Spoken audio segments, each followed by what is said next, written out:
He's the T-Rex of political talk. Alex Jones on the GCN Radio Network. For the next 30 minutes or so, Dr. Christopher Busby is our guest. He advises EU research commissions, the BBC. He, of course, is also a professor, PhD from the University of Kent, researching Raman spectroelectrochemistry. He's a chemical physicist. And he was on with us more than 3 weeks ago, a week or so into this crisis. He said, look, this is already as bad or worse than Chernobyl. There's a cover-up. We saw the MOX 1, number 3 reactor blow up, shooting fuel rods everywhere. It's now admitted.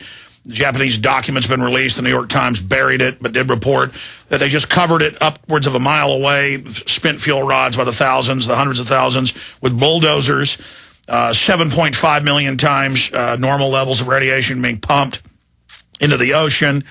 And now they've had more earthquakes, and the governor of the prefecture of Fukushima says there's been a huge cover-up.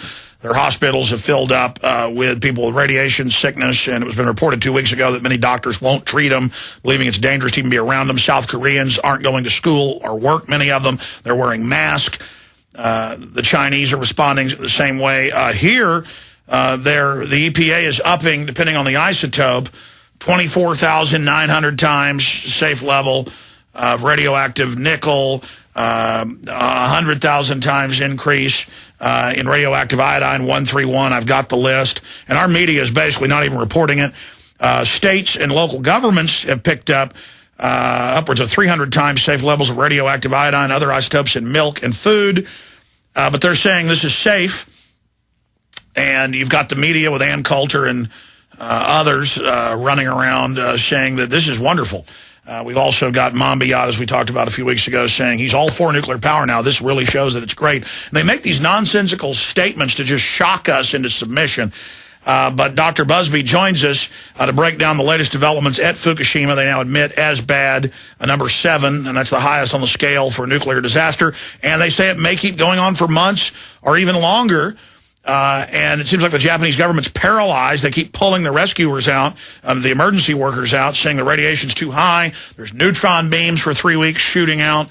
Dr. Busby, it looks like you've been 100% vindicated from your analysis here, and that it's even worse than what you were saying. But there's a new sheriff in town. Just like you said, the key is what they already say is safe is too high. Well, now they're raising it between 25,000 and 100,000 times safe levels as pure Alice in Wonderland brainwashing enters the equation. Well, yes, Alex, it's criminal irresponsibility, in my opinion. And ultimately, I think when these people start to die of cancer, I do hope that they can take legal cases against the individuals, the named individuals, who I see day and every single day being trotted out endlessly on the television and in the media generally, talking down this whole disaster. And it is a global catastrophe, and I don't think that it's any longer possible to just leave it to the Japanese government and the Japanese taxpayers to deal with this, because this is a nuclear industry problem. The nuclear industry who have expanded over the whole of the planet, telling us that we would have energy too safe to be metered, and talking about the safety of their nuclear reactors. It's the nuclear industry that built these reactors in Japan. They were even designed in the United States. They're General Electric reactors.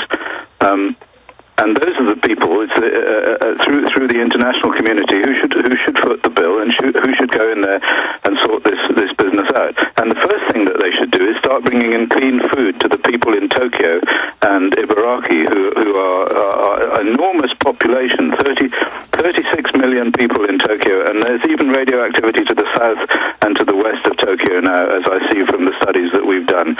And in the area, in the 100-kilometer area around Fukushima, we have already calculated what the cancer toll will be in the next 10 years, and it's upwards of 200,000 cancers in that region. And if you go out to the 200 kilometers and add them all up, it's about 400,000 extra cancers. No. So what can I say? I mean, I don't want to say, "Hey, I told." told you so, because it's also too depressing that I was right. Well, expanding on that, a week and a half ago, India banned any imports of Japanese seafood or produce or any of their other edible products. But here, the feds are not releasing radiation levels, are not testing fish. They've raised levels, saying that's why they don't need to. And Dr. Bob Bowman was on last hour. He said people that do eat fish from that area, one fish that's been exposed to the 7.5 million normal levels, that'll be enough to kill people within a few months to a few years.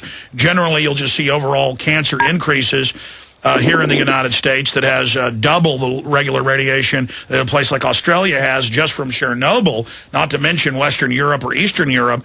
And so they're just out of sight, out of mind, no discussion of even testing people on flights, even though they have tested some previously and found high levels of radiation. They just quit doing the testing. So it's a policy of just brushing it under the rug and acting like it doesn't exist and just allowing all this Japanese produce to be dumped into the United States. Well, this is a democratic issue. I'm a scientist. I mean, all I can do is advise on what I believe to be the consequences of these radiation exposures. And my advice, which we put up on the website of the Low Level Radiation Campaign and also in another website called BSRRW, Baltic Sea Radiation Risk Watch, we've been putting our monitoring advice up on there. And our advice to the people is just don't believe the government. I mean, don't believe the spokespeople of the governments, of the administrations, of the EPA, of, in my country, the Health Protection Agency, of the Japanese authorities. All of these people all along have been saying there's no problem, and then when something is forced out into the open, they then say, oh, well, there might be a problem, but it's not as bad as all that. And it just goes on endlessly. And just like I said last time I was on your program, that this is just a repeat performance of Chernobyl. Actually, in the way that it's been covered up, in some sense, it's worse than Chernobyl. It's worse than Chernobyl because, the Russians were excoriated. Actually evacuate the area to 30 kilometers when the Chernobyl power station exploded. Very quickly, they brought in buses from all over the Soviet Union, and they got their people out from the 30-kilometer zone. In the case of Fukushima, they've maintained a 20-kilometer zone, even when the International Atomic Energy Agency was saying that the levels of radioactive contamination on the ground out to 68 kilometers. So this is 7 times the area of the Chernobyl contamination zone. 7 times the area. And they were still allowing people to live there, and they still now allow people to live there. So the exclusion zone, which has only now been extended to 30 kilometers, is still not adequate. It needs to be extended to at least 100 kilometers, maybe 200 kilometers. And the people of Tokyo, and you can see this on the measurements that are available, the external radiation measurements that are obtainable from the Japanese website, MEXT, you can see that the contamination is already significant in Tokyo, where you have 36 million people. So they need to bring in fresh water, fresh food from elsewhere, from uncontaminated parts of the world. This is a global operation. They need to do that now, or the death toll will be absolutely monstrous, and the people responsible should go to jail. There's no question about that. But going back to what you said, you're absolutely right about the Russian situation. The Russians covered it up for a few days but did pull people back. And then they were excoriated for it and still are. But then you see the West with Japan and General Electric, full court press, still involved in a cover-up at every level. It just shows they're intending to keep building new reactors, keep the old ones open, and just continue moving forward with this. As the fertility drops, can you speak more to the numbers on what we know increased background radiation is doing to countries that have these systems in place? Well, we know that from the research that I've done, that the nuclear power stations themselves cause about a doubling of risk of a whole range of cancers and an increased risk, maybe up to 10 times risk of childhood cancers and leukemias. But the real problem is from the radiation itself, that they leak endlessly, and from the reprocessing plants that there are, and the waste that is produced, and the uranium that is produced as a result of the uranium mining, and most of all, the nuclear weapons testing, which occurred in the 1960s, between 1959 and 1963. There was an orgy of superpower testing, which generated really large quantities of these novel radionuclides like plutonium-239 and strontium-90 and cesium-137, and all of these things that are coming out of Fukushima, of course. And this material, together with the depleted uranium that's being produced, that's being used in large quantities in the various Middle Eastern wars and in Afghanistan, it's just floating about the world and has increased the cancer risk in the world. So we have had a 30 to 40% increase in cancer in real terms. I mean, you don't need to go to the cancer registries to find this out. You only have to walk down any high street to see the number of cancer charity shops that have been generated over this period. And everybody has people who've died of cancer, who know people, even dogs and cats and budgerigars. They've all died of cancer. There's an absolute cancer epidemic. Well, this is caused by the increase in the quantities of these novel radioactive substances into the environment. And in addition to this, of course, as I said last time I was talking with you, they are causing increases in fertility. So it's getting harder and harder to have children now. So they have all these fancy techno fixes, you know. So you can have all sorts of types of test tube baby and IVF and so you can have 3 parents. As I said to you before, like in the 60s there was no need for all of these things. People had babies more or less when they said hello to each other. It was trying not to have babies that seemed to be the problem in those days.